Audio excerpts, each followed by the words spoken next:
لنا إلا ما علمتنا إنك أنت العليم الحكيم. الحمد لله رب العالمين والصلاة والسلام على سيد المرسلين وعلى آله وصحبه أجمعين ومن تبعهم بإحسان إلى يوم الدين. أعوذ بالله من الشيطان الرجيم. بسم الله الرحمن الرحيم. أم لهم شركاء شرعوا لهم من الدين ما لم يأذن به الله. محترم حاضرین، اس سے پہلے کہ 2-3 دروس میں ہم یہ بات جان چکے کہ بدعت کی ایک تقسیم اس اعتبار سے ہے کہ اس کے کرنے والے پر کیا حکم لگے گا. ایک بدعت مکفرہ ہیں، ایک بدعت وہ ہیں جو فاسق بناتی ہیں اپنے مرتکب کو. ایک تقسیم یہ تھی، اس کی کچھ تفصیل پڑھی.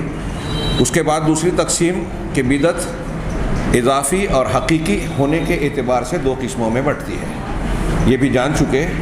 یہاں صاحب کتاب شیخ نورستانی حفظہ اللہ نے ایک تیسری تقسیم بیان کی اور کافی اختصار کے ساتھ کہ بدعت کی تقسیم اس کے اعتقادی اور عملی ہونے کے اعتبار سے. کچھ بدعت ایسی ہیں جن کا تعلق عقائد سے ہے، اعتقادی، اور کچھ بدعت ایسی ہیں جن کا تعلق عقیدے کی بجائے اعضاء و جوارح اور ظاہری اعمال سے ہے. تو اس اعتبار سے بدعت کی تقسیم کی گئی ہے. کہہ رہے ہیں تنقسم البدعۃ بحسب حالها الی قسمین. بدعت اپنی حالت کے اعتبار سے فی نفسہ ہی وہ بدعت کیسی ہے اس اعتبار سے 2 قسموں میں بٹتی ہے. پہلی قسم البدعۃ الاعتقادیہ، عقیدے کی بدعت. اس کی وضاحت کرتے ہوئے صاحب کتاب نے بیان کیا وہی اعتقاد شیء علی خلاف ما علیہ النبی صلی اللہ علیہ وسلم و اصحابہ سواء اکان مع الاعتقاد عمل ام لا. یہ گویا بدعت اعتقادی کی تعریف ہوئی. کس کو کہیں گے عقیدے کی بدعت؟ تو کہہ رہے ہیں کہ یہ کسی ایسی چیز کا عقیدہ رکھنا، اپنے عقیدے کے طور پر کسی ایسی چیز کو اختیار کرنا جو نبی صلی اللہ علیہ وسلم اور آپ کے اصحاب کرام کے عقیدے کے خلاف ہے. جس منہج اور عقیدے پر جناب محمد رسول اللہ صلی اللہ علیہ وسلم تھے، آپ کے صحابہ کرام تھے، اس کے برخلاف کسی چیز کو عقیدہ بنانا یا کسی چیز کا اعتقاد رکھنا، دونوں الفاظ ایک ہی بات ہے. ہاں، یہ بدعت اعتقادی ہے. لیکن آگے تھوڑی سی اور وضاحت کی. سواء اکانا مع الاعتقاد عمل ام لا، خواہ اس عقیدے کے ساتھ عمل ہو یا نہ ہو. بعض عقائد ایسے ہیں کہ اس کا تعلق صرف عقیدے سے ہے، ہاں، اس کا عمل سے بظاہر کوئی تعلق نظر نہیں آتا. جیسے اللہ تبارک و تعالیٰ کی صفات، اب اس کا اثر یا اس کو قبول کرنے کے نتیجے ہو سکتے ہیں. تو علمی اعتبار سے بعض چیزیں صرف اختیار کی گئی ہیں تو وہ ایسی ہے کہ عقیدہ تو ہے، اس کے ساتھ عمل نہیں. کچھ ایسی بدعات یا اعمال ہیں، اعتقادات ہیں کہ عقیدے کے ساتھ ساتھ عمل بھی چلتا ہے. تو کہہ رہے ہیں کہ نبی صلی اللہ علیہ وسلم اور صحابہ کرام کے جس چیز پر تھے اس کے برخلاف کسی چیز کو عقیدہ بنانا، خواہ اس کے ساتھ عمل ہو یا نہ ہو. کہہ رہے ہیں وَأَكْبَرُهَا، ان میں سب سے بڑی بدعت یعنی بدعات اعتقادیہ میں بل اکبر الکبائر علی الاطلاق، بلکہ مطلقاً یعنی بغیر کسی قید کے جتنی بھی بدعات کا وجود ہے مطلقاً ان تمام میں سب سے بڑی بدعت جو ہے وہ ہے الشرک باللہ العظیم، اللہ عظیم کے ساتھ شرک کرنا. یعنی شرک بھی بدعت ہی ہے کیونکہ دین میں نئی چیز ہے، دین میں جو چیزیں بیان کی گئی ہے اس کے خلاف ہے، تو احداث ہے، لہٰذا یہ بھی بدعت کی ایک قسم ہے. بدعت لفظ کے اعتبار سے دین میں نئی چیز، اور حکم کے اعتبار سے ہم شرک اور بدعت میں جب تمیز کرتے ہیں ہمارے یہاں جو سمجھا جاتا ہے تو شرک کے بعد بدعت کو اس سے کم درجے کی ایک چیز مانا جاتا ہے. لیکن بدعت اپنے عمومی معنی میں شرک کو بھی سمیٹے ہوئے ہے کہ شرک بھی دین میں نئی چیز ہے. تو اعتقادی بدعات میں عقیدے کی جتنی بدعات ہیں ان میں سب سے بڑی بدعت وہ ہے جس میں شرک باللہ ہو، اور شرک میں مختلف درجات ہیں. اب شرک میں جو اعلیٰ سے اعلیٰ شرک ہوگا وہ اعلیٰ سے اعلیٰ بدعت ہوگی. کہہ رہے ہیں ومن امثلتها، اس عقیدے کی بدعات کی مثالوں میں سے میں نے پچھلے دروس میں تذکرہ کیا تھا بدعت اعتقادی کے طور پر. جیسے ہمارے یہاں کچھ لوگ یہ عقیدہ رکھتے ہیں کہ اللہ کے نبی جناب محمد رسول اللہ صلی اللہ علیہ وسلم اللہ کے نور سے پیدا کیے گئے. من گھڑت جھوٹی حدیث، نہ صرف جھوٹی حدیث بلکہ یونانیوں، ہندوؤں اور غیر مسلم فلاسفہ کے فلسفے سے اخذ کیا گیا عقیدہ ہے.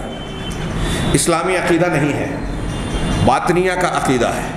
ہندوؤں کا عقیدہ جو ہے اس کے موافق ہے، یونانیوں کی فکر اور فلسفہ اس کے موافق ہے. بڑے بڑے صوفیہ اس بات کا اعتراف کرتے ہیں، اور اسی فلسفے اور عقیدے کی بنیاد پر جو دین و مذہب کی عمارت کھڑی کی اہل تصوف نے، اس بنیاد پر بعض اہل تصوف یونانی فلاسفہ کو جو غیر مسلم تھے جیسے افلاطون، ان کو اللہ تبارک و تعالیٰ کا بہت بڑا ولی مانتے ہیں، جبکہ وہ کافر و مشرک تھے. ہاں، کہاں تک لے جاتی ہے یہ گمراہی اور اعتقادی بدعت. تو میں نے جیسے یہ بتایا وحدت الوجود کی کہ ہر چیز میں اللہ ہے، یہ اسی کی بنیاد پر ایک فلسفہ گڑھا گیا. ہاں، ہندوانہ عقیدہ یونانیوں اور باطنیوں کے مذہب سے ماخوذ اور متاثر ہو کر یہ عقیدہ اختیار کیا گیا. یہ سب سے خطرناک وجود میں شرک ہے. علامہ ابن ابی العز الحنفی نے وحدت الوجود اور اتحاد کا تذکرہ کرتے ہوئے شرح العقیدۃ الطحاویہ میں 2 جملے میں تذکرہ کیا، تو اس کا آگے یہ کہا کہ یہ صفات کے باب میں کہ صفات کا انکار کیا ہے، حلول اور اتحاد کے قول تک پہنچاتا ہے. حلول اللہ تعالیٰ کا کسی مخلوق میں حلول کرنا، داخل ہونا.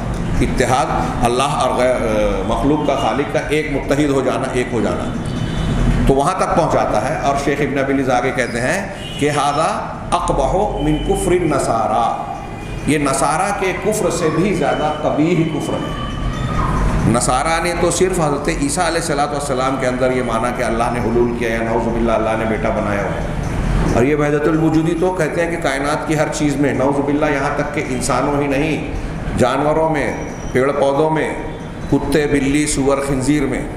ابھی پیغام قرآن میں نے جو درس دیا، یہ اس قسم کی بحثیں جاری ہے، تو اس میں بعض صوفیہ کے یہ اشعار بھی تذکرہ ہوئے کہ سور اور کیا ہے، کلاب اور خنزیر یعنی کتے اور سور ہمارے معبود ہی ہیں، اور چرچ میں جو پادری ہے، جو چرچ میں کلیسا میں جو راہب ہے، وہ بھی اللہ ہی ہے، رب ہی ہے، ہر چیز میں رب ہے، یہ مانتے ہیں. اور ہمارے گرد و پیش میں تصوف کے نام پر آج بہت سارے لوگ اس عقیدے کو اختیار کیے ہوئے ہیں. میں نے تذکرہ کیا تھا کہ ناندیڑ میں ایک بچے کے سوال پر دیوبند کے مفتی صاحب نے کہا تھا کہ ناندیڑ کے مفتی صاحب نے جو یہ جواب دیا کہ ہندو جس مورتی کو پوجتے ہیں اس میں بھی اللہ ہے کیا، تو انہوں نے کہا تھا ہاں، تو انہوں نے کہا کہ انہوں نے صحیح جواب دیا تھا. یہ ہمارے بڑے، ابھی میری یہ بات اگر لوگ سنیں گے اس مسلک سے متعلق لوگ، تو انہیں بہت برا لگے گا، لیکن انہیں یہ سوچنا ہوگا کہ آپ کو یہ بات میری نقل کرنا برا لگ رہا ہے. فی نفس ہی اگر یہ بات حقیقت ہے، اور حقیقت ہے، میں نے کلپ دیکھی، تو یہ کتنی بری ہے، کبھی ہے، سوچنے کی جگہ ہے، سوچنے کا مقام ہے. ایسے میں نے یہ 1-2 مثالیں دی. اب قبر پر جا کر جو امور تعبدی اصحاب قبور کے ساتھ ان کے سامنے بجا لایا جاتا ہے، قبر کا طواف کرنا، اس کو سجدہ کرنا، چومنا چاٹنا، ہاں، اس کو تعظیم سے اس کے معاملات، مطلب اس کو دعا کرنا، پکارنا، نظر و نیاز ماننا، پوچھنا، وہاں جانور ذبح کرنا، قربان کرنا، یہ جتنی عبادت کی چیزیں کی جاتی ہے، یہ سب بدعات ہیں، اور یہ شرکیہ بدعات ہے، سب سے بڑی بدعات ہے، عقیدے کی بدعات ہے. یہ میں نے سمجھانے کے لیے آپ اب غور کرتے جائیے. آگے مزید انہوں نے عقیدے کی بدعات کے ضمن میں جو مثالیں بیان کی، 2 لائن میں انہوں نے صرف تذکرہ کیا: بدع الخوارج والمعتزلہ والجہمیہ والقدریہ والمرجئہ وما تفرع عنها. یہ خارجیوں کی بدعتیں، معتزلہ کی بدعتیں، جہمیہ کی بدعتیں، قدریہ کی بدعتیں، مرجئہ کی بدعتیں، اور وہ بدعتیں جو ان سے نکلتی ہیں، ان کی شاخ بن کر ان کی فرع بنتی ہیں. اب یہ کیا کیا ہے، اگر ان کو میں تفصیل سے بیان کروں تو ایک لمبا وقت چاہیے. جہمیہ، جہم ابن، پہلے خوارج کا تذکرہ کیا. اسلام میں سب سے پہلا اہل سنت کے مقابلے میں پیدا ہونے والا گمراہ فرقہ. ہمارے شبہات کے فتنے میں کل اور پیر کو ایک زوم پر آندھرا پردیش والے ایک پروگرام کر رہے ہیں، انہوں نے مجھے یہی عنوان دیا ہے، اس میں ان کی کچھ تفصیلات انشاءاللہ بیان ہوگی۔ خارجی کون تھے؟ ان کی جو اللہ کے نبی صلی اللہ علیہ وسلم کی احادیث میں صفت بیان کی گئی ہے کہ یہ دین سے ایسے نکل جائیں گے کہ کچھ صفات کو بیان کے جیسے تیر شکار کو لگ کر پار کر کے باہر ہو جاتا ہے اور اس پر خون کا شکار کا کوئی نشان بھی نہیں رہتا، یہ اسلام میں داخل ہوئے اور نکل گئے، ان پر کوئی اسلام کا نشان نہیں رہ جائے گا۔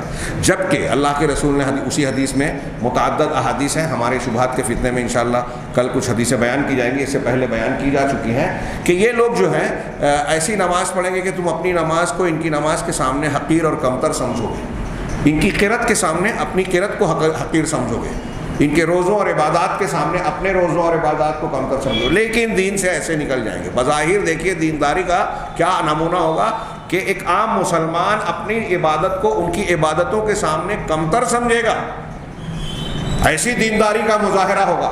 تھوڑی دیر کے لیے سوچیے رسول اللہ صلی اللہ علیہ وسلم نے کتنی اہم بات کہی ہے۔ آج ہم اور آپ یا عام طبقہ جو ہے کسی کو اس طرح کی دینداری کا خوگر اور عادی دیکھ کر اس کے بارے میں کیا فیصلہ کرے گا؟ فوراً دھوکہ کھائے گا۔ نبی کریم صلی اللہ علیہ وسلم نے گویا ہمیں آپ کو متنبہ کیا کہ اس ظاہری کیفیت سے دھوکہ نہیں کھانا، حقیقت اور اصول کی بنیاد پر پرکھنا لوگوں کو۔ تو خارجی ان کے بارے میں یہ کہا گیا، اعتقاد کی خارجیت میں ایک بات یہ ہے کہ یہ گناہ کا ارتکاب کرنے کی وجہ سے ایک مسلمان کو کافر ہونے کا فتویٰ دیتے ہیں، اور یہ مانتے ہیں کہ اگر گناہ کبیرہ کو اختیار کر کے کوئی آدمی مر گیا تو ہمیشہ جہنم میں رہے گا، جہنم سے کبھی نہیں نکلے گا۔ یہ ان کا عقیدہ ہے، بدعت والا جو بتا رہے ہیں، تکفیر کرتے ہیں۔ اس اصول کی بنیاد پر انہوں نے بڑے بڑے صحابہ کرام کو کافر قرار دیا، جن لوگوں نے تحکیم کے مسئلے میں حضرت امیر معاویہ رضی اللہ تعالیٰ عنہ، حضرت علی رضی اللہ تعالیٰ عنہ، ان دونوں کی طرف سے دو لوگوں کو حکم مقرر کیا گیا تھا، حضرت ابو موسیٰ اشعری رضی اللہ عنہ اور حضرت عمرو بن عاص رضی اللہ تعالیٰ عنہ۔ یہ حکم بنایا اور دونوں نے صلح کی بات کی، تو یہ خارجیوں نے اعتراض کیا، ارے آپ نے انسانوں کو حکم بنایا، حکم تو صرف اللہ کا ہے، حکم تو صرف اللہ ہے، اور ان سارے لوگوں کو اللہ کے حکم کے خلاف تم نے حکم بنا لیا تو سب تم کافر ہو گئے۔ جو لوگ حکم بنانے کے قائل ہیں دونوں گروہ کے، ان سب کو کافر کہا۔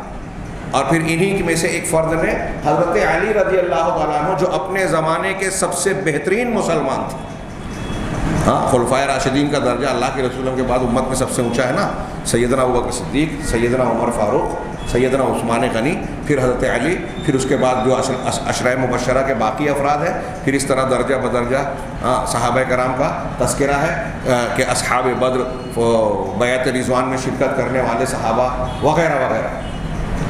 تو حضرت علی جب موجود تھے تو روئے زمین کے سب سے بہترین مسلمان تھے اپنے دور میں، ان سے پہلے ابوبکر صدیق، عمر فاروق، عثمان غنی وفات پا چکے ہیں، شہادت پا چکے ہیں۔ سب سے بہترین مسلمان کو انہوں نے کافر قرار دیا، اور صرف قرار ہی نہیں دیا، قتل کر دیا۔ یہ ان کی بدعت تھی، اس پر نتیجہ مرتب ہوتا ہے ان کی اس بدعت کا، عقیدے کی، کہ ایک مسلمان کو شرک و کفر سے کم درجے کا گناہ کرنے پر کافر قرار دے دینا، اور پھر اس کو مرتد سمجھ کر اس کے خون کو، جان مال کو حلال سمجھ لینا۔ اس سلسلے میں خوارج عورتوں بچوں میں بھی کوئی تمیز نہیں کرتی۔ اسی لیے آج کل جو تحریکیت کے نام پر مختلف ممالک میں طوفان بدتمیزی مچائے ہوئے ہیں، اور اسلام اور مسلمانوں کو بدنام بھی کرتے ہیں، نقصان بھی پہنچاتے ہیں، غیر مسلموں کا، امریکہ کا کو تعاون دیتے ہیں اسلام کے خلاف۔ یہ میں سرسری طور سے یوں ہی بات نہیں کہہ رہا ہوں، تفصیلی گفتگو کر چکا ہوں، اور ابھی انشاءاللہ ہونے والی ہے آئندہ دروس میں ہمارے شبہات کے فتنے میں، کہ یہ دنیا میں جو مختلف ہیں، یہ موجودہ دور کے خارجی فکر کے لوگ غیر مسلموں کا آلہ کار بنے ہیں، جو صرف مسلمانوں کو نقصان پہنچاتے ہیں، صرف حکام اور علماء اسلام پر اعتراض کرتے ہیں۔ یہ خارجیت کی نشانیاں ہیں، علماء پر اعتراض کرنا، حکام مسلمین کی برائیاں کرنا۔ یہ ہمارے ہاں جو بنتے ہیں نا، سب ہم بہت قابل بنتے ہیں اور لوگوں کی شکایتیں کرتے ہیں۔ اٹھائیے کتابیں، میں نہیں کہتا، کتابیں اٹھائیے۔ خارجیت کی قسمیں جو بیان کی، ایک تو عقیدے والی خارجیت ہے، ایک عمل والی۔ تو عمل والی خارجیت، ایک آدمی اگر خارجیوں کا عقیدہ نہیں بھی رکھتا، لیکن اگر اس کے اندر یہ صفات ہیں کہ وہ مسلمان حکام کی برائیاں کرتا ہے، علماء کی برائیاں کرتا ہے، علماء سے نفرت کرتا ہے، اتحاد و اتفاق کی مخالفت کرتا ہے، جماعت سے کٹتا ہے، تو اس کے اندر خارجیت ہے۔ یہ آج کے علماء صرف بیان نہیں کرتے، علامہ ابن تیمیہ، علامہ ابن حجر اور دوسرے علماء کبار جو پرانے قدیم سلف گزر چکے ہیں، ان کے یہاں، اور ہر بات انہوں نے دلیلوں سے بیان کی ہے۔ یہ میں حاصل کلام پیش کر رہا ہوں۔ تو خارجیت کی، خوارج کی بدعت، جو وہ بدعت جو عقیدے سے تعلق رکھتی ہیں، ہاں وہ بدعت اعتقادیہ کے ضمن میں آ سکتی ہیں۔ میں آگے بڑھ رہا ہوں، خارجیت پر انشاءاللہ بحث ہوگی، اور یہ بھی ہوگی کہ آج کے زمانے میں کون لوگ یا ہمارے اور آپ کے درمیان خارجیت کی علامتیں اور ان کے اثرات کون سے پائے جاتے ہیں۔ اس نام سے چاہے ہمارے درمیان خارجی آج کوئی نہ ہو، لیکن خارجیت کے اوصاف، ان کی فکر اور ان کا اعتقاد، ان کا عمل آج ہمارے یہاں پایا جاتا ہے۔ اسی طرح سے المعتزلہ، اعتزال اختیار کرنے والے، ان کے جو اصول تھے، دین کے 5 اصول بنائے، اس میں سے ایک یہ ہے کہ عقل نقل پر مقدم ہے، یعنی عقل اسلام میں اصل ہے۔ جو ہم سمجھتے ہیں، بوجھتے ہیں، فلسفہ اور منطق کی بنیاد پر جو قانون قاعدے بنتے ہیں، وہ بنیاد ہے۔ قرآن اور حدیث اس کو نقل کہتے ہیں۔ قرآن حدیث کو اس عقل کا تابع ہونا چاہیے، بالکل پلٹ دیا انہوں نے اصل و اصول کو۔ تمام اہل سنت والجماعت مسلمان اس بات پر متفق ہے کہ نقل اصل ہے، عقل کو اس کا تابع ہونا چاہیے۔ ہماری عقلیں ناقص ہوتی ہیں، کمزور ہوتی ہیں، علم اور سوجھ بوجھ کی کمی ہونے پر بہت ساری چیزیں نہیں سمجھ میں آتی، اور پھر ہم یہ بھی دیکھتے ہیں کہ الگ الگ لوگوں کی عقلی صلاحیت الگ الگ ہے۔ ایک آدمی جو سمجھ رہا ہے دوسرا نہیں سمجھ رہا ہے۔ دنیاوی علوم میں ہم دیکھتے ہیں کہ ایک آدمی میتھس میں بہت ماہر ہے، دوسرا وہ پڑھ رہا ہے لیکن اتنا ماہر نہیں ہے، صلاحیتوں میں فرق ہونے کی وجہ سے۔ اور ایسی بہت ساری چیزیں، علوم، ہنر اور فنون کی باتیں ہیں۔ تو عقل معیار نہیں ہے، بنیاد نہیں ہے۔ اسلام عقل کے مطابق ہے، بالکل صحیح بات ہے۔ اسلام نے عقل کا احترام کیا ہے، یہ بھی صحیح ہے، لیکن اسلام نے عقل کو معیار اور فیصل نہیں بنایا، عقل کو تابع بنایا، اس لیے کہ عقل سے خطا کا امکان ہے۔ عقل کو قول فیصل کی حیثیت حاصل نہیں ہے، اور حتمی طور سے وہ صحیح نتیجے تک ہمیشہ پہنچے، اس کی کوئی گارنٹی نہیں ہے، بلکہ اس کے نمونے ملتے ہیں کہ بڑے بڑے دانشور عقلی فیصلے میں غلطیوں کا ارتکاب کر بیٹھتے ہیں، بعد میں اپنی باتوں سے رجوع کرتے ہیں کہ نہیں، ہماری پہلی بات غلط تھی، یہ صحیح ہے، اب ہمیں یہ معلوم ہوا یہ بات درست ہے۔ تو بہرحال اس کا ایک عقل کا ایک اعتدال کے ساتھ استعمال اسلام میں روا ہے۔ اور دوسری بات، ان کے ردود میں ہم یہ پڑھیں گے کہ جو صحیح عقل ہے وہ صحیح نقل سے کبھی ٹکراتی نہیں۔ عقل سلیم، صحیح عقل، اور نقل صحیح، یعنی قرآن ہو یا رسول اللہ صلی اللہ علیہ وسلم کا ثابت فرمان، صحیح حدیث، ان دونوں میں حقیقی طور پر کبھی ٹکراؤ ہو ہی نہیں سکتا۔ علامہ ابن تیمیہ نے باقاعدہ اس پر کتاب لکھی، درء تعارض العقل والنقل، اور دوسرے لوگوں نے کتابیں لکھی ہیں، لمبی چوڑی گفتگو اور بحثیں کی ہیں، اور اس میں یہ دعویٰ کیا ہے اگر کبھی ہم کو عقل کا اور نقل کا ٹکراؤ نظر آتا ہے، تعارض نظر آتا ہے، تو یا تو وہاں ہماری عقل کی سمجھ کی جو ہے کمزوری ہوتی ہے، نقص ہوتا ہے کہ ہم ٹھیک سے سمجھ نہیں پا رہے ہیں، یا پھر وہ نقل صحیح نہیں ہوگی، صحیح حدیث نہیں ہوگی۔ دونوں میں سے ایک بات ضرور ہوگی، صحیح حدیث ہے اور ہماری سمجھ میں نہیں آ رہی ہے، تو اس کا مطلب یہ کہ ہماری سمجھ ناقص ہے۔ آج کتنی ایسی حدیثیں ہیں کہ سائنس ٹیکنالوجی کی ترقیات اور تحقیقات کے بعد لوگوں نے تسلیم کیا کہ ہاں 1400 سال پہلے جناب محمد رسول اللہ صلی اللہ علیہ وسلم نے جو فرمایا تھا وہ آج کی تحقیقات میں بالکل صحیح اتر رہی ہے، ثابت ہو رہی ہے، لیکن 100 سال 150 سال پہلے یہ توجیہات، یہ تحقیقات نہیں تھیں، تو آدمی کے لیے قابل توجہ بات تھی، لوگ اعتراض کرتے تھے اور اس پر بہت ساری جو ہے مخالفتوں کی بنیادیں کھڑی کرتے تھے۔ ایسی کتنی حدیثیں آج سمجھ میں آ رہی ہیں۔ تو معلوم یہ ہوا کہ 100 سال پہلے انسان کی عقل، اس کا شعور، اس کا علم، اس کی علمی پہنچ کم تھی۔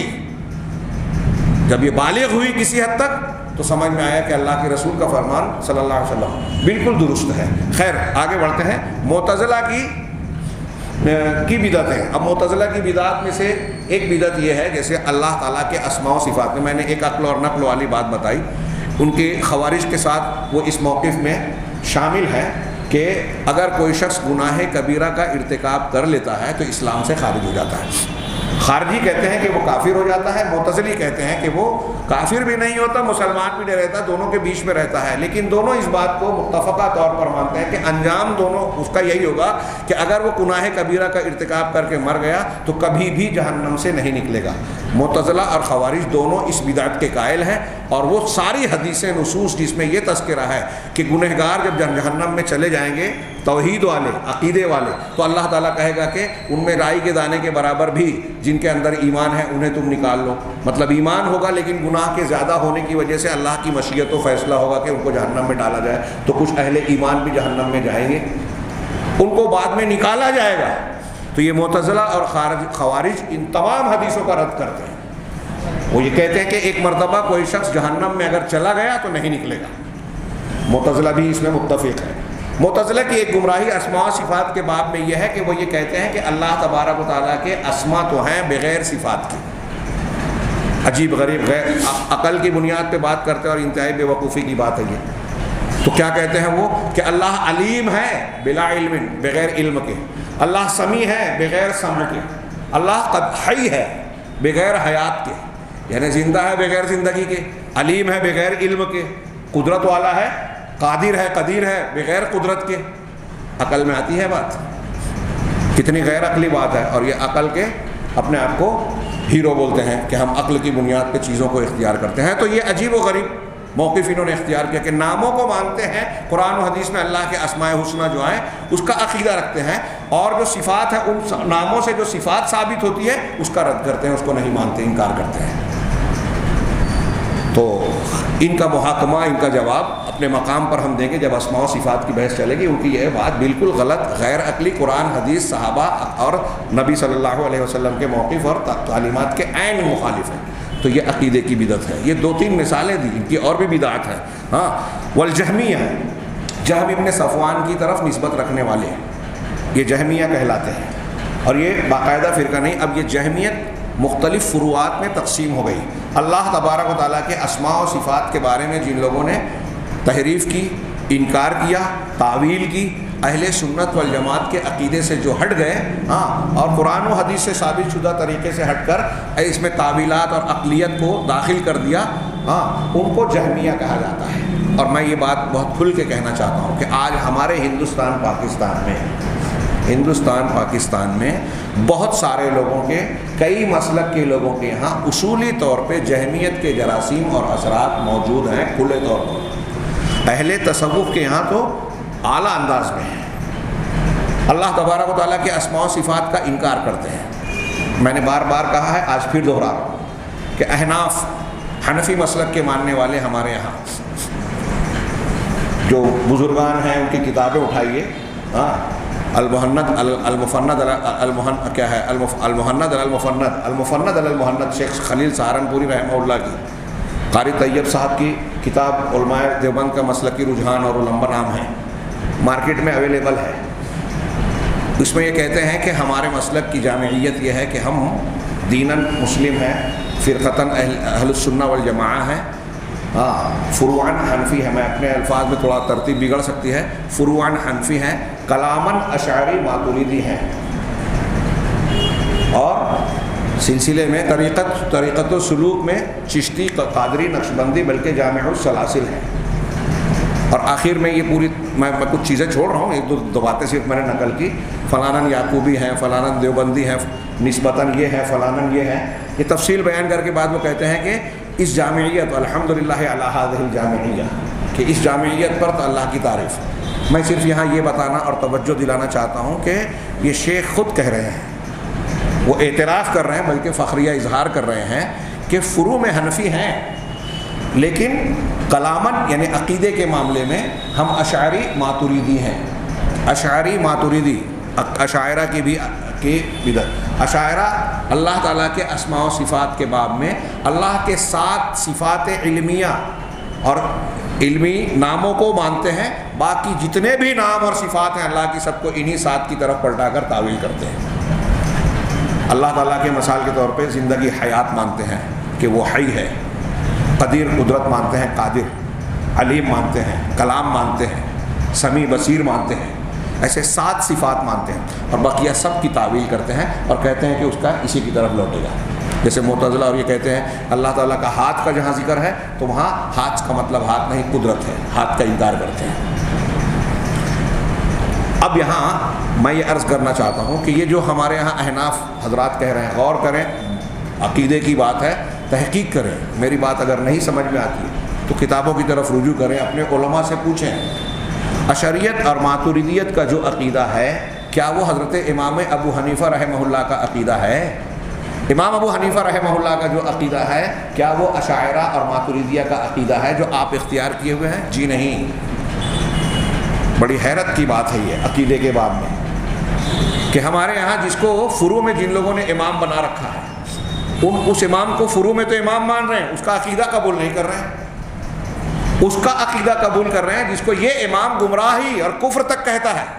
امام حنیفہ رحمہ اللہ سے آج چاہے لوگ انکار کریں لیکن یہ ثابت ہے، کئی کتابوں کے حوالے مل جائیں گے کہ انہوں نے کہا کہ جو شخص یہ کہتا ہے، میں اپنے الفاظ میں نقل کر رہا ہوں، جو شخص یہ کہتا ہے کہ اللہ عرش پر، آسمانوں کے اوپر عرش پر مستوی نہیں ہے، وہ کافر ہے. یہ امام حنیفہ رحمہ اللہ کا کہنا ہے. اب ہمارے ہاں جو لوگ حنفی ہوتے ہوئے اس کو کہتے ہیں کہ اللہ ہر جگہ ہے، عرش پر نہیں ہے، نعوذ باللہ، وہ کہتے ہیں کہ امام حنیفہ سے یہ ثابت نہیں ہے، رد کر دیا. ثابت ہے. دراصل آپ کا جو عقیدہ ہے وہ اہل تصوف کا، اشعریت، ماتریدیت، جہمیت سے تاثر والا ہے، جو حضرت امام ابو حنیفہ کے عقیدے سے الگ ہے. تو یہ اعتقاد کی بدعت آج ہمارے یہاں پائی جا رہی ہے. میں نے صرف 1-2 مثالیں دی ہیں، ایک لمبی کتاب، موٹی کتاب تیار ہو جائے گی اور یہ زیادہ بحث کی بات ہے. لیکن حیرت کی بات یہ ہے کہ ہمارے ہندوستان وغیرہ میں عقائد کی ان بحثوں کو لوگ جانتے ہی نہیں. لوگوں کو اگر بیان کیا جاتا ہے تو حیرت سے دیکھتے ہیں کہ کمال ہے، ہم تو یہ بات جانتے ہی نہیں تھے. ایک عالم نے مجھ سے کہا جب میں نے کچھ بیان کیا کہ میں مدرسے میں پڑھا ہوں لیکن یہ چیزیں نہیں جانتا تھا جو آپ بیان کر رہے ہیں. عقیدے کی کتابیں یہاں درس میں، نصاب میں عام طور سے آپ دیکھیں گے شامل ہی نہیں ہے. عقائد کے نام پہ اگر کوئی کتاب پڑھائی جاتی ہے، شرح و عقائد النصفیہ وغیرہ، تو یہ اشعریت اور ماتریدیت والا عقیدہ پڑھایا جاتا ہے، اہل سنت والجماعت کا عقیدہ نہیں. بہت بڑی، یعنی یہ کہنا چاہیے کہ بہت بڑا معاملہ ہے اور بہت بڑی گمراہی کا راستہ ہے جس کو لوگوں نے نظر انداز کر رکھا ہے. بات تھوڑی پھیل گئی، اگر میں سرسری طور سے بیان کروں تو 2 منٹ میں صرف جہمیہ کی بدعت کہہ دیتا کافی تھا، آگے بڑھتا، لیکن شاید لوگ سمجھ نہ پائیں. تو جہمیت کے یہ جراثیم آج ہمارے ہاں، جہمیت کو یوں سمجھ لیجئے، اگر ہم اس کی تشریح کرتے ہوئے کہیں کہ جہمیت کیا ہے جس کے اثرات پائے جاتے ہیں، تو اللہ کے اسماء و صفات میں انکار اور تعویل کا طریقہ جو قرآن اور حدیث سے. اہل سنت والجماعت کا عقیدہ کیا ہے اسماء و صفات کے بارے میں؟ اللہ تعالیٰ کے جو اسماء حسنہ اور صفات علیٰ قرآن سے اور احادیث صحیحہ سے ثابت ہے، اس کو ہم مانتے ہیں ویسے ہی جیسے قرآن و حدیث میں بیان کی گئی ہے. اس کی تحریف نہیں کرتے، اس کا انکار نہیں کرتے، اس کی تعویل نہیں کرتے، اس کی تمثیل بیان نہیں کرتے. بغیر کیفیت کے مانتے ہیں، اس کی کیفیت بھی نہیں مانتے. یہ جو بلا تمثیل، بلا تحریف، بلا تعطیل جو جملے کہہ رہے ہیں، یہ سب قرآن اور حدیث کی بنیاد پر کہہ رہے ہیں. اس لیے کہ اللہ تعالیٰ نے قرآن میں فرمایا ہے لیس کمثلہ شیء وہو السمیع البصیر، اللہ کے جیسا کوئی ہے ہی نہیں، اللہ کے جیسا کچھ بھی نہیں ہے، اور وہ سننے والا دیکھنے والا ہے. سننے والا دیکھنے والا ہے. ہم بھی سنتے ہیں دیکھتے ہیں، تو تم یہ مت سمجھ لینا کہ ہم جیسے سنتے ہیں ویسے سنتا ہے. نہیں، اس کے جیسا کوئی نہیں. سننا دیکھنا ہے لیکن وہ کسی کی طرح نہیں، کوئی اس کی طرح نہیں. اب اس کی تفصیل ہم اسماء و صفات کی بحث کے درمیان بیان کیے ہیں، اور بہت کچھ بیان اس سے پہلے کیا جا چکا ہے، لیکن بعض دروس میں انشاءاللہ یہ تفصیل آئے گی اسماء و صفات کے باب میں. تو یہ جہمیہ کی بدعت، قدریہ کی بدعت، قدریہ جو تقدیر کا انکار کرتے ہیں. قدریہ میں 2 گروہ ہیں، جبریہ اور قدریہ، اور دونوں کو ملا کے بھی قدریہ کہہ دیا جاتا ہے. قدریہ جو تقدیر کو نہیں مانتے کہ تقدیر ہے ہی نہیں. یہ ان کی بدعت جب تقدیر کا انکار کرتے ہیں تو کیوں کرتے ہیں؟ کہ اللہ تبارک و تعالیٰ کے علم پر سوال اٹھاتے ہیں اور اللہ تبارک و تعالیٰ کے اوپر ایک الزام کی صفائی کرنا چاہتے ہیں کہ اگر ہم یہ مان لیں کہ تقدیر میں سب کچھ لکھا ہے تو یہ تو اللہ پر اعتراض ہو جائے گا کہ سب لکھا ہے تو گنہگار گناہ، ظلم کرنے والا ظلم اور کافر کفر کر رہا ہے تو مطلب تقدیر میں لکھا ہے اس لیے کر رہا ہے. ان کی عقل میں نہیں آیا کہ یہ لکھا ہے اس لیے لوگ گناہ کر رہے ہیں، ایسا نہیں ہے. بلکہ لوگ گناہ کرنے والے تھے اس لیے اللہ نے لکھا ہے۔ تقدیر کی بحث ہم پیچھے پڑ چکے ہیں، ان سوالوں کا تفصیلی جواب میں دے چکا ہوں کہ یہ دماغ میں یہ عقلی طور سے سوال اٹھتا ہے تو اس کے کئی جواب اہل علم نے دیا اور خود واضح طور پہ معلوم ہوتا ہے۔ تو اللہ تبارک و تعالیٰ کا علم کامل ہے، ہمیشگی کو گھیرے ہوئے ہے، احاطہ کیے ہوئے ہے، وہ جانتا ہے کب کہاں کون سی چیز ہونے والی ہے، کب کون سا پتے کا کون سا ٹکڑا ٹوٹے گا اور زمین پہ گرے گا۔ وما تسقط من ورقۃ الا یعلمها، قرآن نے کہا ایک پتا بھی گرتا ہے اللہ اس کے علم میں ہوتا ہے۔ تو اللہ تبارک و تعالیٰ کے علم کے ہم کامل کی بنیاد پر اللہ نے تقدیر کو لکھا، نوشتہ ہے تقدیر کو لوح محفوظ میں درج کر دیا۔ اب ہمارے قدریہ والا گروہ جو ہے وہ تقدیر کو مانتا نہیں ہے کہ تقدیر ہے ہی نہیں، اور جیسے قدریہ تقدیر کا انکار کرتے ہیں، روافض یعنی جس کو ہم شیعہ کہتے ہیں وہ بھی تقدیر کا انکار کرتے ہیں، اور وہ اللہ کے بارے میں یہ عقیدہ رکھتے ہیں کہ اللہ کو بدا ہوتا ہے۔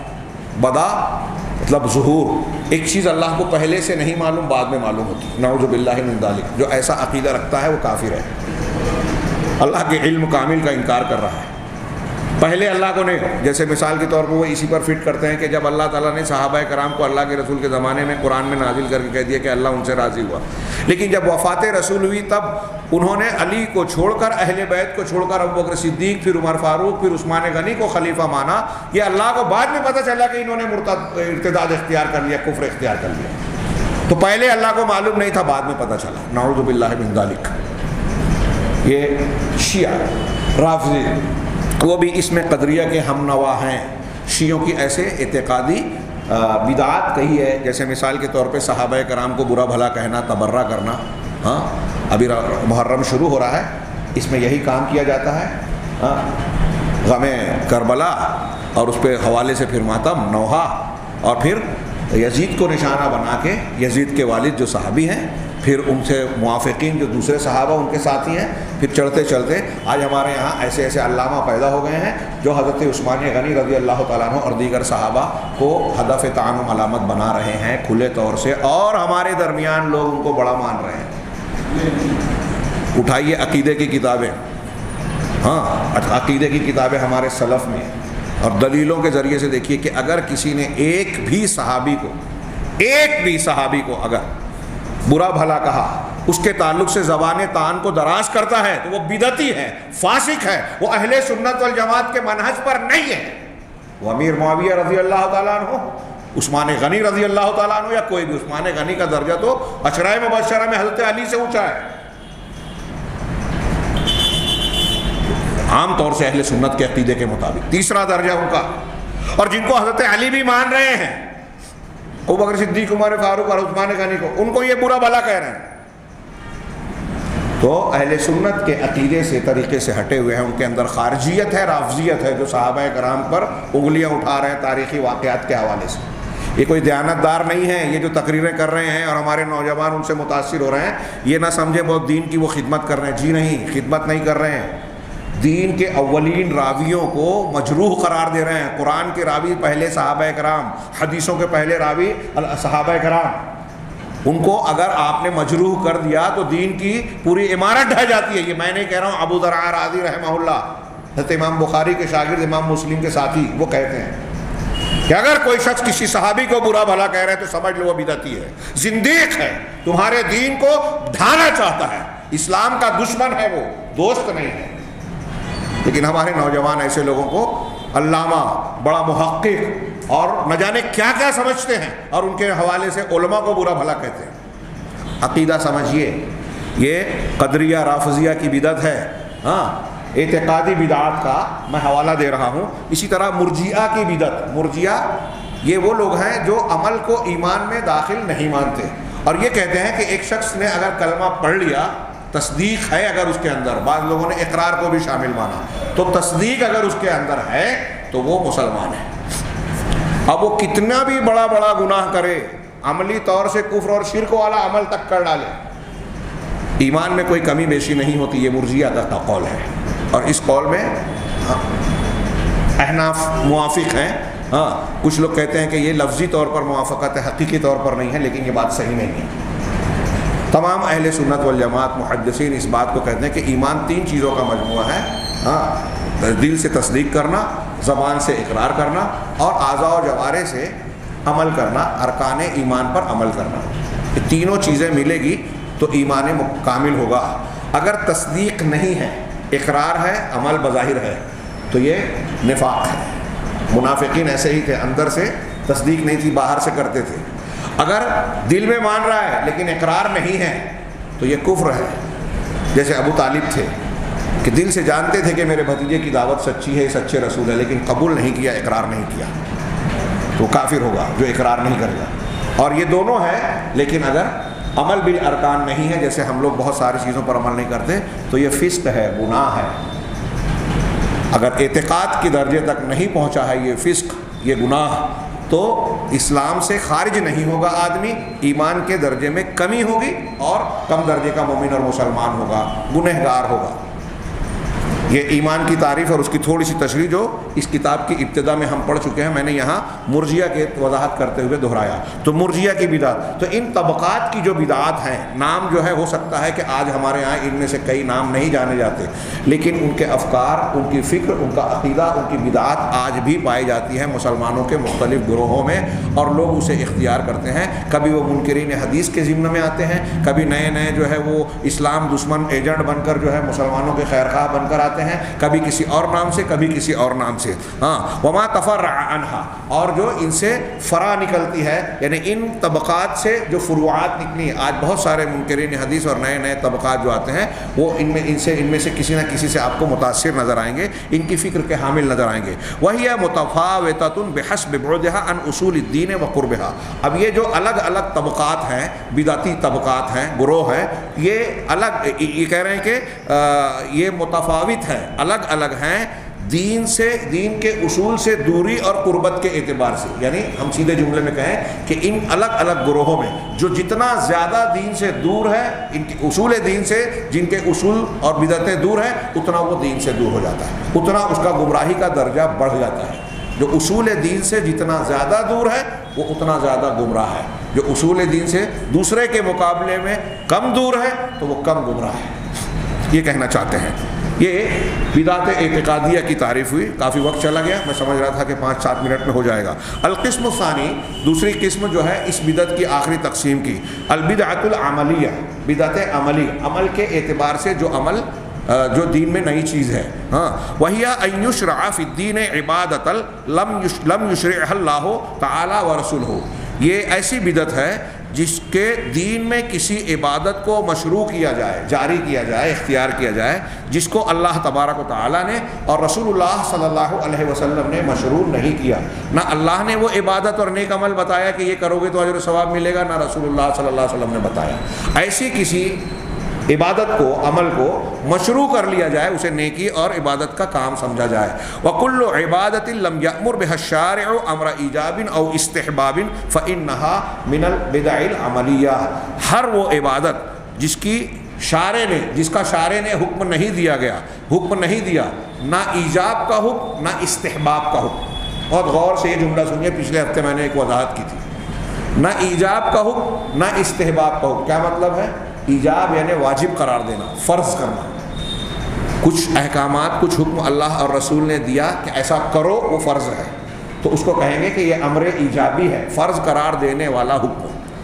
اور کچھ عمل ایسا ہے کہ یہ کرو، ہاں یہ کرو، جیسے مثال کے طور پہ مسواک کا کہیں اگر حکم دیا، مغرب کے اذان اور اقامت کے درمیان بخاری کی روایت ہے کہ جب کوئی شخص اذان ہو جانے کے بعد، جب اذان ہو جائے تو تم مغرب کے اذان کے بعد 2 رکعت پڑھ لو، 2 رکعت پڑھ لے، 2 رکعت پڑھ لے۔ تیسری مرتبہ میں آپ نے کہا انشاء فلیصلی رکعتین، فلیصلی رکعتین، فلیصلی رکعتین انشاء، اگر چاہے تو 2 رکعت۔ اب یہ انشاء کہہ دینے سے کیا معلوم ہوا کہ یہ کمپلشن نہیں ہے، فرض نہیں ہے، ضروری نہیں ہے، اسی کو مستحب کہتے ہیں کہ اللہ اور رسول اللہ صلی اللہ علیہ وسلم نے کسی عمل کی ترغیب تو دی لیکن فرض نہیں کیا۔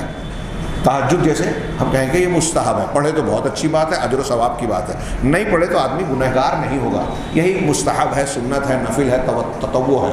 اب اس میں نفل یا سنت اور مستحب کے درجات ہو سکتے ہیں، ہاں کہ کوئی تاکیدی ہے، کوئی تاکیدی نہیں ہے، ہاں تو ہم سنت مؤکدہ کہتے ہیں، غیر مؤکدہ کہتے ہیں۔ بہرحال تو وہ امر استحباب بھی اگر ہوگا اللہ اور رسول اللہ صلی اللہ علیہ وسلم نے کسی عمل کا حکم دیا ہے لیکن تاکیدی نہیں دیا، چھوٹ دی ہے کہ کر لو تو اچھا ہے، تو اس کو کہیں گے مستحب ہے، یہ حکم استحبابی ہے، اور فرض قرار دیتے ہوئے حکم دیا تو کہیں گے کہ یہ واجب فرض ہے، یہ امر ایجابی ہے۔ یہ میں کیوں وضاحت کر رہا ہوں؟ تھوڑی وضاحت کے ساتھ ایک چیز سمجھانے کے لیے کہ ہمارے یہاں ایک قول یہ بیان کیا گیا، میں نے پچھلے درس میں بتایا تھا کہ حاجی امداد اللہ مہاجر مکی کے حوالے سے بعض مضامین میں یہ میں نے پڑھا، ہمارے مالیگاؤں شہر کے بعض اخبارات نے چھاپا کہ اگر ایک مرتبہ یہاں بحث چل رہی تھی دیوبندی طبقے کے دو طبقوں میں کہ مرنے کے بعد قرآن خوانی کر کے اس کو بخشنا، مردے کو بخشنا، یہ ثابت ہے یا نہیں ہے؟ کچھ عمل کیا گیا تو کچھ لوگوں نے انہی میں سے اعتراض کیا کہ یہ بدعت ہے، کچھ لوگوں نے کہا کہ نہیں کر سکتے ہیں۔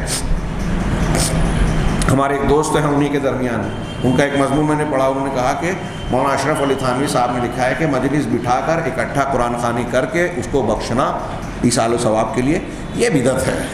ہاں اگر کوئی چاہتا ہے تو احباب اپنے اپنے مقام سے سورہ اخلاص یعنی قل هو اللہ احد 3 مرتبہ پڑھ کے میت کو بخش دیں، یہ انہوں نے بیان کیا۔ اتفاق سے وہ مجھے راستے میں مل گئے، میں پڑھا اور اس کے تھوڑی دیر کے بعد الیکس میں میں نے بتایا کہ آپ کا مضمون میں نے ابھی تھوڑی دیر پہلے پڑھا۔ ان کہنے لگا کہ شیخ کیسا مضمون ٹھیک ٹھاک ہے یا نہیں؟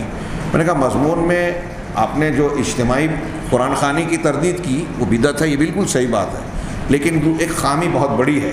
وہ کیا؟ میں نے کہا کہ آپ نے بدعت کا رد بدعت سے کیا ہے، آپ نے بدعت کا رد بدعت سے کیا ہے، اور اہل سنت والجماعت کے عقیدے کی کتابوں میں آپ پڑھیں گے تو اہل سنت کا طریقہ بتاتے ہیں کہ ہم بدعت کی تردید بدعت سے نہیں کرتے، بدعت کی تردید سنت سے کرتے ہیں۔ تو انہوں نے کہا وہ کیسے؟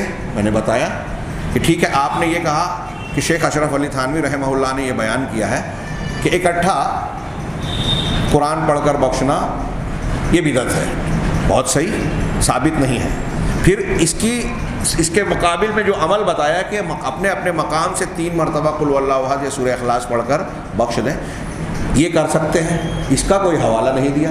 یہ قرآن حدیث میں کہاں ہے کہ لوگ سورہ اخلاص پڑھ کے بخش دیں، پہنچ جائے گا ثواب، ٹرانسفر ہو جائے گا آپ کے کھاتے سے اس کے کھاتے میں ٹرانسفر ہو جائے گا؟ ایسا کہیں ہے؟ تو انہوں نے غور کیا، کہا مطلب نہیں ہے؟ انہوں نے کہا نہیں ہے۔ اور پھر آپ نے صرف بڑا نام لیا ہے شیخ فلاں، تو کچھ دیر غور و فکر کرنے کے بعد وہ کہتے ہیں کہ مجھے جس قوم کو سمجھانا ہے اگر میں وہاں قرآن و حدیث کا نام لوں تو مجھ پر غیر مقلدیت کا الزام لگ جائے گا۔ مجھے ہنسی بھی آئی اور افسوس بھی ہوا کہ کتنے عجیب بات ہے کہ مسلمان معاشرے میں ایک آدمی کو اس بات کا احساس ہے کہ میں اگر قرآن و حدیث کا حوالہ دے کر بات کروں گا تو لوگ مانیں گے نہیں۔ اس سے زیادہ میں بولتا ہوں کہ دہلنے کی، خوفزدہ ہونے کی، جہالت کی کوئی بات ہو ہی نہیں سکتی۔ صحابہ کرام کے معاشرے میں کیا معاملہ تھا؟ میں ایک نہیں ابھی 20 مثالیں دے سکتا ہوں لیکن موقع نہیں ہے۔ صرف مسلم شریف میں ایک روایت کا تذکرہ کروں، ایسی 20 حدیثیں ملے گی۔ ہاں مجھے عبداللہ بن مغفل رضی اللہ تعالیٰ عنہ ایک صحابی ہے، ان کی حدیث بھی یاد آ رہی ہے، اور یہ اس وقت عمران بن حسین صحابی رسول نے مجلس میں ایک حدیث بیان کی حیا کے بارے میں کہ حیا صرف خیر لاتی ہے اور ایسا ہے اور ایسا ہے، اللہ کے رسول صلی اللہ علیہ وسلم نے ایسا فرمایا ہے۔ ہاں اللہ کے رسول صلی اللہ علیہ وسلم نے فرمایا کہ الحیاء لا یاتی الا بخیر، اور اس طرح کی روایت بیان کی، صحیح مسلم کی روایت میں، کتاب الایمان میں ملے گی۔ تو مجلس میں موجود ایک شخص نے کہا کہ بالکل صحیح بات ہے، پرانے حکمہ کے اقوال میں بھی یہ بات پائی جاتی ہے، اس طرح کی بات پائی جاتی ہے۔ آپ غور کیجئے کہ اس آدمی نے اللہ کے نبی صلی اللہ علیہ وسلم کی بات کی مخالفت میں نہیں بیان کیا، موافقت میں، تائید میں کہا تھا، لیکن صحابی رسول اللہ کے نبی صلی اللہ علیہ وسلم کا جو مقام مرتبہ جانتے تھے، مانتے تھے، اس بنیاد پر اس کا رد عمل کیا ہوا؟ عمران بن حسین انتہائی شدید غصے میں آ گئے، غصے سے لال ہو گئے، اور انہوں نے کہا میں رسول اللہ صلی اللہ علیہ وسلم کی بات بیان کر رہا ہوں اور تو حکمہ کی بات بیان کر رہا ہے، تو اس لائق ہے کہ تجھ کو قید میں ڈال کر کوڑے مارے جائیں، نبی کو کسی کی تائید کی ضرورت ہے؟ اسی وقت میری مجلس سے نکل جا، تو میری مجلس میں بیٹھنے کے لائق نہیں ہے۔ غور کیا آپ نے؟ عبداللہ بن مغفل رضی اللہ تعالیٰ عنہ نے ایک آدمی کو منع کیا کہ تو جانوروں کو نشانہ لگانے کے لیے مت مارو، اللہ کے رسول نے منع کیا، یا نشانے بازی میں کسی کی آنکھ پھوٹ جائے گی کسی کا، یا اللہ کے رسول نے منع کیا، منع کر کے چلے گئے، بعد میں آیا دیکھا تو وہی عمل کر رہا ہے، تو کہا میں نے تجھ کو رسول کی حدیث بتائی، اس کے بعد بھی تو نہیں مانا، اللہ کی قسم زندگی جب تک زندہ رہوں گا تجھ سے بات نہیں کروں گا، ایک چھت کے نیچے تیرے ساتھ نہیں رہوں گا۔ حضرت عبداللہ ابن عمر کے بیٹے نے کہا، جب انہوں نے کہا کہ حدیث بیان کی کہ اللہ کے رسول نے کہا عورتیں اگر مسجد جانا چاہے تو تم انہیں نہ روکو، اللہ کے رسول صلی اللہ علیہ وسلم نے فرمایا ہے، تو بیٹے نے کہہ دیا کہ ہم تو روکیں گے، ذرا فتنہ ہے، پریشانی ہے۔ مسند احمد کی حدیث تو بخاری میں، یہ آخری جملہ مسند احمد میں، اور وہ بھی صحیح ہے۔ حضرت ابن عمر نے کہا کہ میں رسول کی حدیث سنا رہا ہوں کہ آپ نے منع کیا ہے کہ اگر وہ جانا چاہیں تو تم روک نہیں سکتے، اور تو کہہ رہا ہے کہ میں روکوں گا؟ واللہ لا اکلمک ابدا، اللہ کی قسم میں تجھ سے کبھی بات نہیں کروں گا۔ نبی صلی اللہ علیہ وسلم کی بات آ جائے تو کسی کی سننا گوارا نہیں تھا صحابہ کو، اور ہمارے یہاں اللہ اور رسول کی بات کہہ دینے کے بعد آدمی کو یہ احساس ہے کہ نہیں مانیں گے، اس کی تائید میں بزرگوں کی بات پیش کرنا پڑے گی تب مانیں گے۔ تو آپ نے رسول کو کیا مقام دیا، بزرگوں کو کیا مقام دیا؟ اللہ کے رسول سے بڑا آپ نے علماء کو بنا دیا، اس سے بڑی گستاخی کیا ہو سکتی ہے؟ مقام رسالت سمجھا ہی نہیں۔ ارے کسی بزرگ کو بزرگ ماننے کے لیے اس بات کی دلیل دیکھی جائے گی کہ اللہ کے رسول تائید کر رہے ہیں یا نہیں، یہ بھی بدعت ہے۔ اگر کوئی آدمی اللہ کے رسول صلی اللہ علیہ وسلم کی بات کے خلاف ہے تو امام ابو حنیفہ کا قول ہی مان لیجئے۔ ہاں، امام ابو حنیفہ رحمہ اللہ کا کہ جب حدیث اللہ کا کلام آ جائے تو ہمارے سر آنکھوں پر، اللہ کے رسول کی حدیث آ جائے تو ہمارے سر آنکھوں پر۔ ہاں، لیکن اب اس کے بعد اگر کوئی کسی شخصیت کی بات آتی ہے تو وہ بھی رجال ہے، ہم بھی رجال ہیں، وہ بھی آدمی ہے، ہم بھی آدمی ہیں، ان کی بات قابل قبول بھی ہو سکتی ہے، رد بھی کی جا سکتی ہے، اللہ اور اس کے رسول کی بات رد نہیں ہو سکتی۔ یہی بات امام مالک، امام شافعی اور دیگر ائمہ کرام کہتے ہیں۔ امام مالک کہتے ہیں کہ یہ آگے اس میں نقل کیا کہ ہر شخص کی بات کو رد کیا جا سکتا ہے، قبول بھی، سوائے اس قبر والے کے، نبی کریم صلی اللہ علیہ وسلم کی قبر مبارک کی طرف اشارہ کیا۔ ان کی بات رد نہیں کی جا سکتی، لیکن ہم ان کی بات رد کرتے ہیں، باقی لوگوں کی بات کو قبول کرتے ہیں جس کو ہم نے بڑا مان لیا۔ یہ بھی بدعت ہے، میں مانتا ہوں۔ ایک مسلمان ہوتے ہوئے اگر یہ روش ہے تو یہ چھوٹی موٹی گمراہی نہیں ہے، دین کے اصول کو پلٹ دینے کی گمراہی ہے، پورے دین کی عمارت ڈھہ جاتی ہے کہ آپ نے جو چیز تابع تھی اس کو مطبوع بنا دیا، جو مطبوع تھی اس کو تابع بنا دیا، جو امام تھا اس کو مقتدی بنا دیا، جو مقتدی تھا اس کو امام بنا دیا، ترتیب ہی پلٹ دی، حیثیت ہی بدل دی۔ اسی لیے اللہ اور رسول اللہ صلی اللہ علیہ وسلم نے قرآن حدیث میں بار بار شریعت کے اس اصول، بنیاد اور مصدر کو جو ہے بیان کیا ہے کہ دیکھو میرے بعد جو ہے فتنے آئیں گے، میری سنت کو لازم پکڑنا۔ اللہ کے رسول یہ تو کہہ رہے ہیں نا، فرقے بنیں گے، اختلاف ہوگا، فتنے آئیں گے، لیکن یہ نہیں کہا کہ فلاں مسلک، فلاں بزرگ، فلاں سلسلے کو پکڑ لینا۔ یہ کہا کہ میری سنت اور میرے خلفائے راشدین کی سنت اور طریقے کو، میرے منہج اور عقیدے کو اختیار کرنا، صحابہ کے منہج اور عقیدے کو اختیار کرنا۔ ان کی سنت کیا ہے؟ وہی ہے، سنت میں عقیدہ بھی ہے، عمل بھی ہے، منہج بھی ہے۔ کتنی صاف صاف بات ہے، تعلیمات ہیں۔ اب کوئی نہ سمجھے، نہ مانے تو یہ اس کا قصور ہے، اللہ اور رسول اللہ صلی اللہ علیہ وسلم کی جانب سے کوئی کمی نہیں ہے۔ ہاں، میں بات کو پورا کروں تو کہہ رہے ہیں کہ ہر وہ عبادت شارع، شریعت بنانے والی ذات اللہ تبارک و تعالیٰ نے جس کا حکم نہیں دیا، نہ ایجابی حکم دیا، نہ استحبابی حکم دیا، فإنها من البدع العملیہ، تو وہ ایسی چیز پر عمل کرنا یہ عملی بدعات کا حصہ ہے۔ وَهَذَا الْقِسْمُ، آخری جملہ انہوں نے کہا، وَهَذَا الْقِسْمُ يَتَنَوَّعُ إِلَىٰ أَنْوَاعٍ عَدِيدَةٍ، کہہ رہے ہیں کہ یہ قسم مختلف انواع اور قسموں میں بٹتی ہے، نوع بنو قسمیں ہیں اس کی، بحسب نوع البدعہ وموقعها من اصول الشرع قربا وبعدا، بدعت کی نوعیت کے اعتبار سے اور شریعت کے قریب اور دور ہونے میں کس جگہ اور کس مقام پر وہ بدعت ہے، اس اعتبار سے ان بدعات کی تقسیم اور درجات مرتب ہوتے ہیں، طے ہوتے ہیں۔ یعنی آخر میں ایک جامع بات، یہ شیخ نے جو باتیں بیان کی، ایک جامع بات کہی کہ بدعات کی یہ جو موٹی موٹی تقسیم کی گئی ہے، اب کون سی بدعت کس درجے کی ہے، اس میں بہت ساری قسمیں، اور اگر ایک ایک عمل دیکھیں تو بہت ساری بدعتیں ہیں۔ ابھی بعض علماء نے موٹی موٹی کتابیں لکھی کہ مسلمانوں میں، اسلام میں مختلف قسم کی بدعات و خرافات جو رائج ہے اس کی فہرست بنا کر پیش کر دی۔ علامہ البانی رحمہ اللہ کی ایک کتاب ہے۔ اب یہاں 2 صفحے کا ان کا آخری چیپٹر ہے، بدعت کے مبحث میں تقسیم بدعت کے بعد المبحث الثالث التحذیر من البدع، بدعت سے ڈرانا۔ قرآن اور حدیث نے اس سے ہم کو آپ کو قیامت تک کے مسلمانوں یا انسانوں کو جو ڈرایا ہے کہ بدعت سے ہوشیار رہو، بچو، یہ 2 ہی صفحے میں ہے، چند نصوص ہیں، لیکن پھر بھی مجھے لگتا ہے کہ اگر میں نے اسے بیان کیا تو وقت زیادہ ہو جائے گا، اس لیے اسی پر اکتفا کرتے ہوئے آئندہ درس میں مجھے توقع تھی کہ یہ مختصر سا جلدی ہو جائے گا اور آج ہم اس بحث کو پورا کر لیں گے، اور اس اعتبار سے نواقض ایمان والا ہمارے کتاب کا موضوع جو ہے وہ بائے تکمیل کو پہنچے گا، لیکن اسے ہم چھوڑتے ہیں انشاءاللہ آئندہ ہفتہ۔ صرف چند 1-2 آیتیں اور کئی حدیثیں انہوں نے نقل کی ہے جس میں اللہ اور رسول اللہ صلی اللہ علیہ وسلم نے لوگوں کو بدعات سے منع کیا اور اس کی شناعت و قباحت بتائی، اور اخیر میں نتیجے کے طور پر تھوڑی سی وضاحت انہوں نے کی ہے۔ انشاءاللہ آئندہ ہفتہ ہم اسے جانیں گے۔ اللہ تعالیٰ ہمیں صحیح دین کو سمجھنے، اسی کو اختیار کرنے کی توفیق عطا فرمائے، اور اس کی برکت سے دنیا اور آخرت میں قبولیت اور نجات عطا فرمائے۔ وآخر دعوانا ان الحمد للہ رب العالمین، وصلی اللہ علی نبینا محمد۔